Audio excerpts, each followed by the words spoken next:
ತಲೆ ತಿಂತೀರಾ ಅಂದ್ರೆ ಮನೇಲಿ ನಮ್ಮ ಅಪ್ಪಂಗೋಸ್ಕರ ನಾನು ಇದನ್ನೆಲ್ಲ ಮಾಡ್ತೀನಿ. ಬೇರೆಯವ್ರ ಲೈಫಲ್ಲಿ ಹುಳಿ ಹಿಂಡಕ್ ಹೋಗಲ್ಲ. ಆತ್ಮಕ್ಕೆ ಶಾಂತಿ ಸಿಗುತ್ತೆ, ಶಾಂತಿ. ಇಷ್ಟ ಅನ್ಸುತ್ತೆ. ಹಲೋ, ನಮಸ್ಕಾರ. ನೆಕ್ಸ್ಟ್ ಸಂಜೆಗೆ ಯುನೀಕ್ ಲೋಕಕ್ಕೆ ಸ್ವಾಗತ. ಎಲ್ರು ಹೇಗಿದಾರ? ನಾನಂತೂ ಸಕ್ಕತ್ತಾಗಿದ್ದೀನಿ. ಸೊ ಈ ವಿಡಿಯೋವಿನ ವಿಶೇಷತೆ ಏನಪ್ಪಾ ಅಂದ್ರೆ, ಇವತ್ತು ನಮ್ಮಪ್ಪ ಮೀನ್ ತಂದಿದ್ದಾರೆ. ಆ ಮೀನಲ್ಲಿ ಕಬಾಬ್ ಅಥವಾ ಫ್ರೈ ಅಥವಾ ಏನಾದ್ರೂ ಡ್ರೈ ಐಟಮ್ಸ್ ಮಾಡ್ಬೇಕು ಅಂತ ಆರ್ಡರ್ ಮಾಡಿದ್ದಾರೆ. ನಾನ್ ಮಾಡೋದ್ರ ಜೊತೆಗೆ ನಿಮ್ಗೂ ತೋರ್ಸೋಣ ಅಂತ ಅನ್ಕೊಂಡೆ. ಮತ್ತೆ ಯಾಕೆ ತಡ, ಬನ್ನಿ ಶುರು ಹಚ್ಕೊಳ್ಳೋಣ.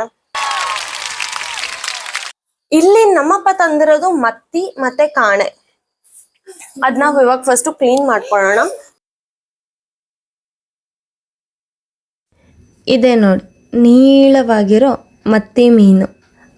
ನಂಗೊಂದು ಡೌಟು, ಫಿಶ್ ತಿಂದರೆ ಬುದ್ಧಿವಂತರಾಗ್ತಾರೆ ಅಂದರೆ, ಇದು ಬುದ್ಧಿವಂತ ಮೀನಾಗಿದ್ರೆ ಬಲೆಗೆ ಯಾಕೆ ಸಿಕ್ಕಾಕೋತಿತ್ತು? ಇದು ಹೀರೋ ಕಾಣೆ ಫಿಶ್. ಇದಕ್ಕೆ ಕಣ್ಣು ಕಾಣಿಸಿದ್ರೆ ಬಲೆಗೆ ಬೀಳ್ತಾ ಇರಲಿಲ್ಲ. ಕಣ್ಣು ಇಂಪ್ರೂವ್ ಆಗುತ್ತೆ ಅಂತಾರಪ್ಪ, ಏನೋ ಗೊತ್ತಿಲ್ಲ ನನಗೆ. ನೀವು ಕಮೆಂಟಲ್ಲಿ ತಿಳಿಸಿ ಸರಿನಾ ಯಾಕೆ ಅಂತ. ತೊಳಿಬೇಕಾದ್ರೆ ಹುಷಾರಾಗಿ ತೊಳೀರಿ, ಆಮೇಲೆ ಮೀನಿಗೆ ಜೀವ ಬಂದು ಈಚ್ಕೊಂಡು ಹೊರಟೋಗ್ಬಿಡುತ್ತೆ. ಈಗ ಮೀನಿನ ಹೊಟ್ಟೆ ಮೇಲೆ ಕುರ್ಪ್ ಹಾಕೋಣ. ಸಾರಿ ನೀಟಾಗಿ ಕಟ್ ಮಾಡ್ಕೊಳ್ಳೋಣ. ಅಂದರೆ ಮೀನಿನ ಹೊಟ್ಟೆ ಮೇಲೆ ಸ್ಲ್ಯಾಂಟಾಗಿ ಡಿಸೈನ್ ಆಗಿ ಕಟ್ ಮಾಡ್ಕೊಳ್ಳಿ.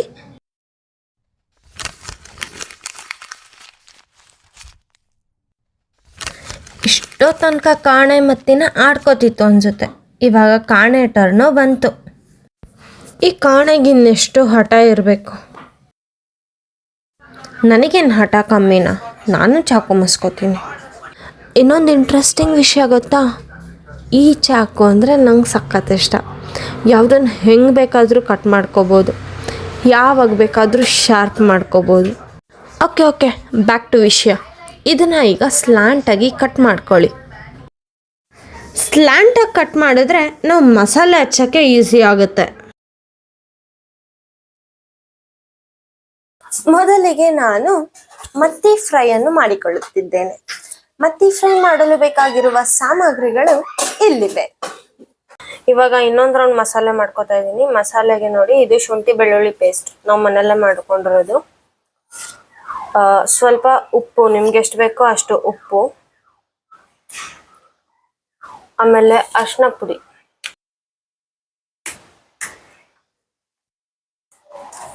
ಇನ್ನೊಂದು ಸ್ವಲ್ಪ ಸಾಕು, ಆಮೇಲೆ ಪೆಪ್ಪರ್ ಪುಡಿ, ಅಲ್ಲಿ ಪೆಪ್ಪರ್ ಪುಡಿ 1 ಸ್ಪೂನ್ ಹಾಕಿ. ಅಷ್ಟೊಂದಲ್ಲ, ಇನ್ನ ಕಮ್ಮಿ ಮಾಡು, ಇನ್ನ ಕಮ್ಮಿ ಹಾಕು, ಇನ್ನೊಂದು ಸ್ವಲ್ಪ. ಪೆಪ್ಪರ್ ಪುಡಿ ಇಷ್ಟ ಹಾಕ್ಕೊಳ್ಳಿ. ಪೆಪ್ಪರ್ ಪುಡಿ ಹಾಕೊಂಡಿದ್ರ ಖಾರ ನೋಡ್ಕೊಂಡು ಹಾಕ್ಕೊಳ್ಳಿ. ನಾನು ಇಷ್ಟ ಹಾಕೋತಿದ್ದೀನಿ ಖಾರದ ಪುಡಿ. ಹಾಕು. ಗರಂ ಮಸಾಲ ಒಂದು ಸ್ವಲ್ಪ.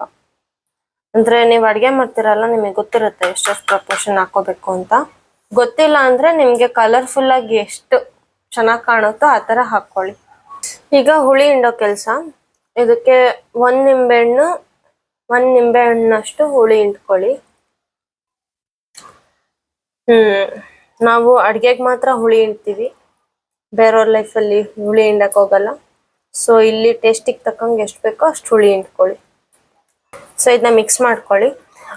ಇದಕ್ಕೆ ಎಕ್ಸ್ಟ್ರಾ ನೀರು ಹಾಕೋತಾ ಇಲ್ಲ, ಯಾಕಂದರೆ ಶುಂಠಿ ಬೆಳ್ಳುಳ್ಳಿ ಪೇಸ್ಟ್ ಮಾಡಬೇಕಾದ್ರೆ ಸ್ವಲ್ಪ ನೀರು ಹಾಕ್ಕೊಂಡು ರುಬ್ಕೊಂಡಿದ್ದೀವಿ. ಅದಕ್ಕೆ ಎಕ್ಸ್ಟ್ರಾ ನೀರು ಹಾಕೊಳ್ಳೋ ಅವಶ್ಯಕತೆ ಇಲ್ಲ. ಸೊ ಇವಾಗ ಈ ಮೀನಿಗೆ ಈ ಮಸಾಲೆ ಹಚ್ಚೋಣ. ಈ ಥರ ಬೆಂಡ್ ಮಾಡಿಕೊಂಡು ನಾವು ಕಟ್ ಮಾಡಿದ್ದೀವಲ್ಲ, ಕಟ್ ಮಾಡಿರೋದ್ರೊಳಗೆಲ್ಲ ಮಸಾಲೆ ಹೋಗಬೇಕು, ಹಂಗೆ ಹಚ್ಕೋಬೇಕು. ಆಗ ಮೀನಿನ ಆತ್ಮಕ್ಕೆ ಶಾಂತಿ ಸಿಗುತ್ತೆ, ಶಾಂತಿ. ಈಗ ಫಿಶ್ಶಿಗೆ ಈ ಕಟ್ಸ್ ಒಳಗೆಲ್ಲ ಮಸಾಲೆ ತುಂಬೋಣ. ಆಮೇಲೆ ಫಿಶ್ ಹೊಟ್ಟೆ ತುಂಬ ಮಸಾಲೆ ತುಂಬಬೇಕು, ಆಗ ನಾವು ಹೊಟ್ಟೆ ತುಂಬ ತಿನ್ಬೋದು ಫಿಶ್ನ. ಆಮೇಲೆ ನೀವು ತಲೆ ತಿಂತೀರಾ ಅಂದ್ರೆ ತಲೆಗೆ ಮಸಾಲೆ ಹಾಕೊಳ್ಳಿ. ನಮ್ಮಪ್ಪಂಗೆ ತಲೆ ತಿನ್ನೋದಂದ್ರೆ ಇಷ್ಟ, ಅದಕ್ಕೆ ನಮ್ಮಪ್ಪನ ತಲೆಗೆ ಮಸಾಲೆ ಹಾಕ್ತೀನಿ ನಾನು. ನಿಮ್ಮ ಕೈ ಏನಾದರೂ ಸೆನ್ಸಿಟಿವ್ ಆಗಿದ್ರೆ ಕೈಗೆ ಗ್ಲೌಸ್ ಹಾಕೊಂಡು ಮಾಡಿ, ಯಾಕಂದ್ರೆ ಕೈ ಉರಿಯುತ್ತೆ. ನಂಗೆ ಆಲ್ರೆಡಿ ಉರಿತಾ ಇದೆ. ಆದ್ರೂ ಮನೇಲಿ ನಮ್ಮ ಅಪ್ಪಂಗೋಸ್ಕರ ನಾನು ಇದನ್ನೆಲ್ಲ ಮಾಡ್ತೀನಿ.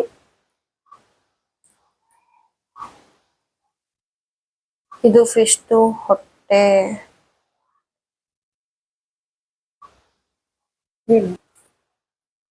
ನಾನು ನಮ್ಮಪ್ಪಂಗೆ ಹೇಳ್ತೀನಿ, ಅಪ್ಪ ಕೈ ಉರಿಯುತ್ತೆ ಅಂತ. ಅದಕ್ಕೆ ನಮ್ಮಪ್ಪ ಗ್ಲೌಸ್ ಹಾಕೊಂಡು ಮಾಡು ಅಂತಾರೆ. ಆದರೆ ನಾನು ನನ್ನ ಕೈ ರುಚಿ ಬರಲಿ ಅಂತ ನನ್ನ ಕೈಯಲ್ಲಿ ಮಾಡ್ತೀನಿ. ಗ್ಲೌಸ್ ಹಾಕೊಂಡ್ರೆ ಗ್ಲೌಸ್ ರುಚಿ ಬಂದ್ಬಿಡುತ್ತೆ ಅಲ್ವಾ. ಈ ಥರ ಹಚ್ಕೊಳ್ಳಿ. ಜಾಸ್ತಿ ಹೊತ್ತು ಇದನ್ನ ಹಚ್ತಾ ಇರ್ತೀವಲ್ವಾ, ಒಂದೊಂದೇ ಫಿಶ್ಗೆ ಈ ಥರ ಮಾಡೋಕ್ಕೆ ತುಂಬ ಟೈಮ್ ಬೇಕಾಗುತ್ತೆ. ಸೊ ಅದಕ್ಕೆ ಕೈ ಉರಿಯುತ್ತೆ. ಅದಕ್ಕೆ ಗ್ಲೌಸ್ ಹಾಕೊಂಡು ಮಾಡೋದು ಬೆಸ್ಟು. ಬಟ್ ಅದರಲ್ಲಿ ನೀಟಾಗಿ ಫಿನಿಶಿಂಗ್ ಕೊಡೋಕ್ಕಾಗಲ್ಲ, ಎಲ್ಲ ಕಡೆ ತುಂಬಕ್ಕಾಗಲ್ಲ ನೀಟಾಗಿ. ಅದಕ್ಕೆ ನಾನು ಕೈಯಲ್ಲೇ ಮಾಡ್ತೀನಿ.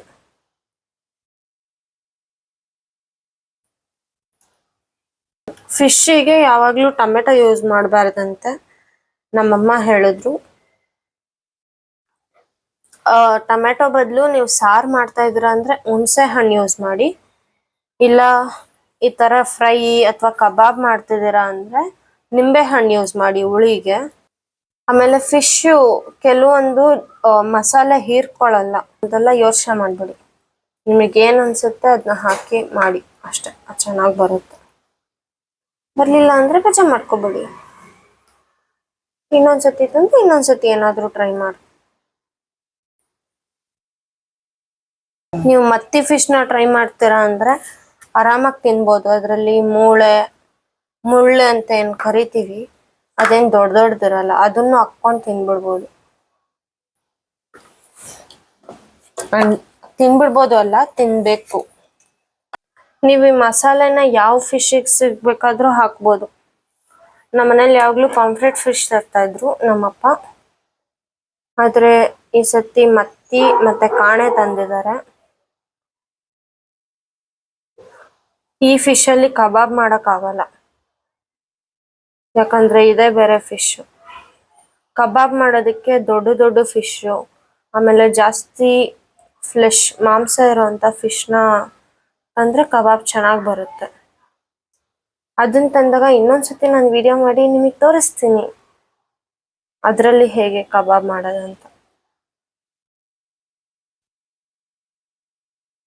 ಇದಕ್ಕೆ ಇದೆಲ್ಲ ಜಸ್ಟ್ ಇದು ಮ್ಯಾರಿನೇಟ್ ಆಗೋ ತನಕ ಈ ಥರ ಹಚ್ಚಿ, ಇದಾದ್ಮೇಲೆ ನೀವು ಎಣ್ಣೆಗೆ ಬಿಡಬೇಕಾದ್ರೆ ಇನ್ನೂ ಒಂದು ಕೋಟ್ ನಿಮಗೆ ಆ ದಪ್ಪ ಮಸಾಲೆ, ಇವಾಗ ಅಂಗಡಿಯಲ್ಲಿ ಆಚೆ ಹೋಟೆಲ್ಗಳಲ್ಲೆಲ್ಲ ಸಿಗುತ್ತಲ್ಲ, ಆ ಮಸಾಲ ಒಂದು ಕೋಟ್ ಇರುತ್ತಲ್ವ ಫಿಶ್ ಮೇಲೆ, ಆ ಥರ ಬೇಕು ಅಂದಾಗ ಇದೇ ಮಸಾಲೆನ ಎಣ್ಣೆಗೆ ಬಿಡೋಕ್ಕಿಂತ ಮುಂಚೆ ಈ ಥರ ಕೋಟ್ ಮಾಡಿ ಹಚ್ಚಿ.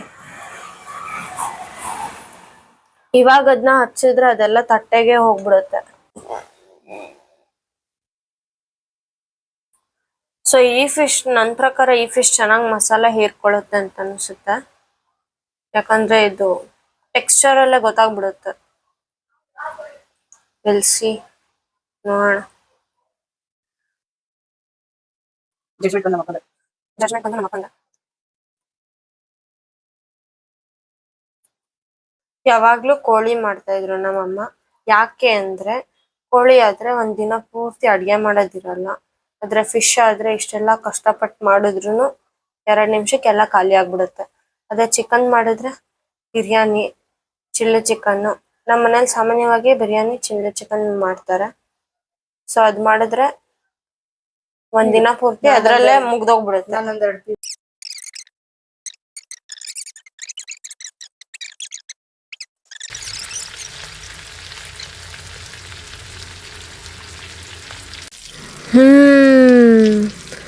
ಸೌಂಡಲ್ಲೇ ಸ್ಮೆಲ್ಲಲ್ಲೇ ಟೆಂಪ್ಟ್ ಮಾಡೋ ಈ ಫಿಶ್ ಫ್ರೈನ ಈಗ ಫ್ರೈ ಮಾಡೋಣ. ನೆಕ್ಸ್ಟ್ ಬಂದು ಮ್ಯಾರಿನೇಟ್ ಆಗಿರೋ ಫಿಶ್ಗೆ ಇನ್ನೊಂದು ಕೊಟ್ಟು ಮಸಾಲೆ ಹಚ್ಚಿ ಆನ್ ದಿ ಅದರ್ ಸೈಡ್ ಒಂದು ತವಾ ಇಟ್ಕೊಳ್ಳಿ. ಟಿವಿ ಮೂವಿ ಯಾವ್ದು ಕೂಡ ಎಲ್ಲ ಚೆನ್ನಾಗಿದೆ. ನೋಡು ಹಿಂಗಾಗಿ ಬೇಕೆ ಅದೇ ಗಿಲೆ ಇಲ್ಲ ಒಳ್ಳೆ ಟೇಸ್ಟ್ ಐತೆ. ತವಾಗೆ 2 ಸ್ಪೂನ್ ಎಣ್ಣೆ ಹಾಕ್ಕೊಳ್ಳಿ. ಎಣ್ಣೆ ಕಾದ್ಮೇಲೆ 1 ಕಡ್ಡಿ ಕರಿಬೇವನ್ನ ಹಾಕ್ಕೊಳ್ಳಿ. ಇದು ಸಕ್ಕತ್ತಾಗಿರೋ ಫ್ಲೇವರ್ ಕೊಡುತ್ತೆ. ಆಮೇಲೆ ಫಿಶ್ಶಿಗೆ ಇನ್ನೊಂದು ಕೊಟ್ಟು ಮಸಾಲೆ ಹಾಕಿ ಎಣ್ಣೆಗೆ ಬಿಡಿ. ಆಮೇಲೆ ಕ್ಯಾಪ್ ಮುಚ್ಚಿಬಿಡಿ. ಆಗ ಅದು ಎಲ್ಲೂ ಈಚ್ಕೊಂಡೋಗಲ್ಲ. ಈಗ ರೆಡಿ ಆಗಿದೆ ನಮ್ಮ ಫಿಶ್ ಫ್ರೈ. ಬೇಗ ಬೇಗ ನೀವು ಮಾಡಿಕೊಂಡು ಟೇಸ್ಟ್ ಹೇಗೆ ಬಂತು ಅಂತ ಕಮೆಂಟಲ್ಲಿ ತಿಳಿಸಿ. ಈ ವಿಡಿಯೋ ನಿಮ್ಗೆ ಇಷ್ಟ ಆಗಿದ್ರೆ ಲೈಕ್ ಮಾಡಿ, ಶೇರ್ ಮಾಡಿ, ಕಮೆಂಟ್ ಮಾಡಿ, ಸಬ್ಸ್ಕ್ರೈಬ್ ಮಾಡೋದನ್ನ ಮರಿಬೇಡಿ. Thank you.